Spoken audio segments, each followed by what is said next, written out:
Well, it is Friday and the weekend is almost here. Just got back in the office. I was in Montgomery County, Pennsylvania this morning in a district court representing a client at a preliminary hearing on a misdemeanor charge there in Montgomery County. That went very well. The case will move on to the Court of Common Pleas in Montgomery County, but that was expected. I've done a lot of articles on preliminary hearings and strategies that we employ at preliminary hearings that your attorney should be employing at preliminary hearings. 3 things that your attorney should be doing at a preliminary hearing. I will link in that article with this video.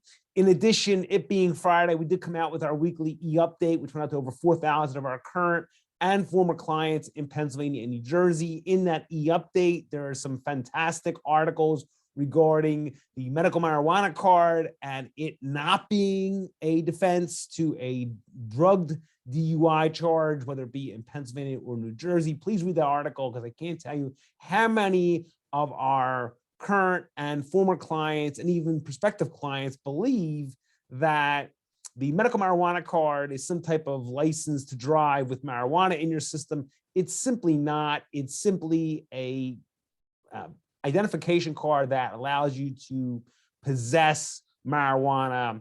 It being a Schedule I drug still, it is still illegal to possess without a prescription, and that's what the medical marijuana card does. Your doctor has to write the prescription, and even the doctor himself or herself needs a specific medical credential to do that.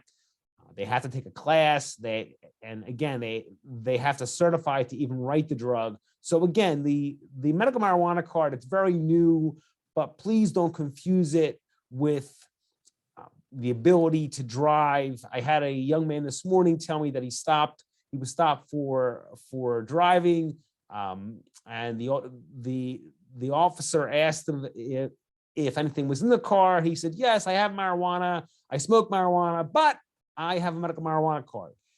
The officer did arrest the young man because he basically admitted that he was driving under the influence. Now, that being said, the Commonwealth in a situation like that will need to establish that the officer, in his or her observation, believed that the individual was not safe to operate a motor vehicle, but they can typically do that through testimony such as their person's vision, or perhaps their presentation seemed out of sorts. They might get to a field sobriety test, and even with the field sobriety test, they may have enough based on the admission. So please keep that in the back of your mind. Please read the article. In addition, there's an article on there on Philadelphia's driving equity law with regards to Philadelphia now banning or allegedly banning low-level traffic offenses.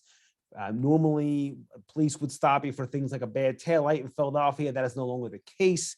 But please understand that a lot of things go on in Philadelphia with regards to moving violations.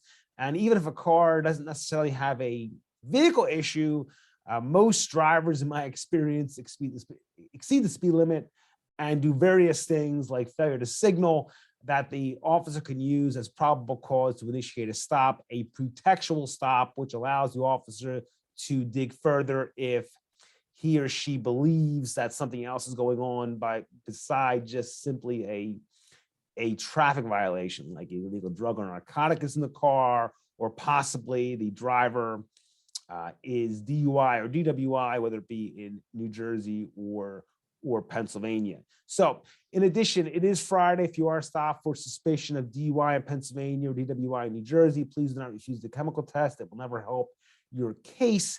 If you are stopped, do not consent to the search of your vehicle or your person. Again, it will never help your case. You are simply giving the state or the Commonwealth, in the case of Pennsylvania, more evidence to prosecute you.